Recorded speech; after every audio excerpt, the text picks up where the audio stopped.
Since I posted that video about the labyrinth of awareness, several people have asked me, I've gotten emails.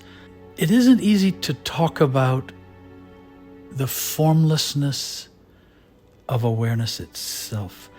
And also this idea that awareness itself, behind it, there's this pure being. It's almost like the I is behind vision.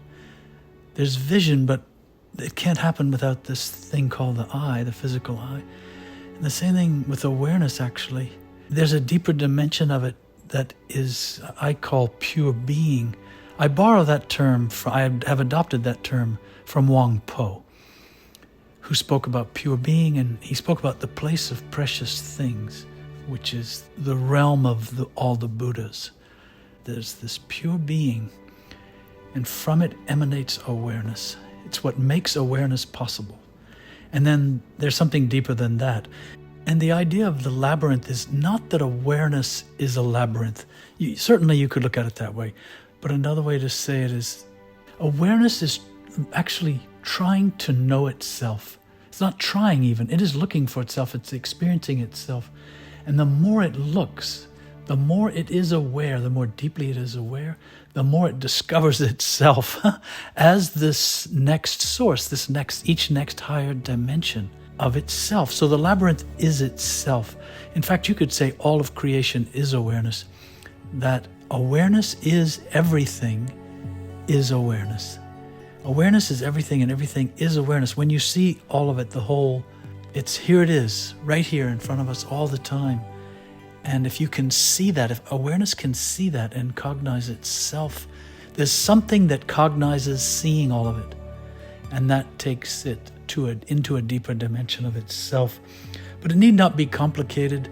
What's interesting, I think, perhaps for most people, is this idea that, yes, you can be aware of being in the physical world around you, then you can actually realize you as awareness are in the body.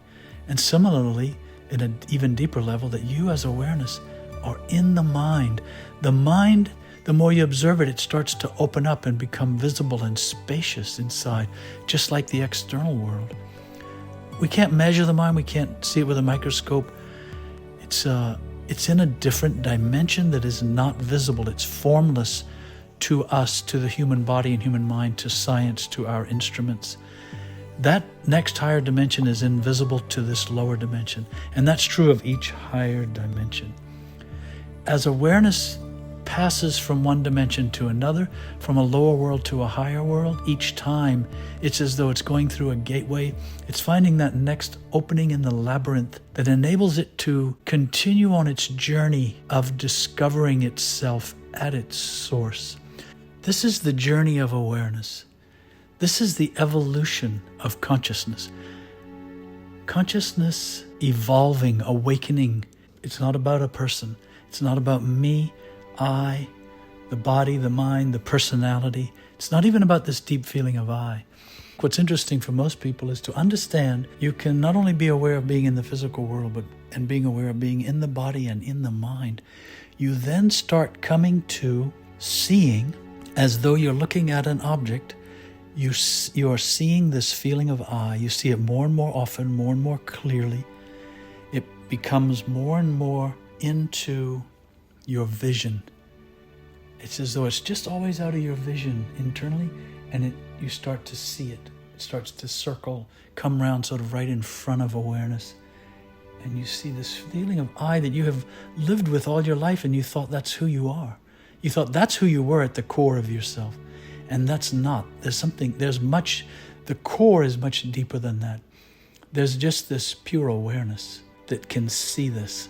And that is what has at its own core what I was referring to as pure being. That's what's most interesting, getting to that point and trying to continue on the journey beyond that point into the unknown, to keep plunging into the unknown.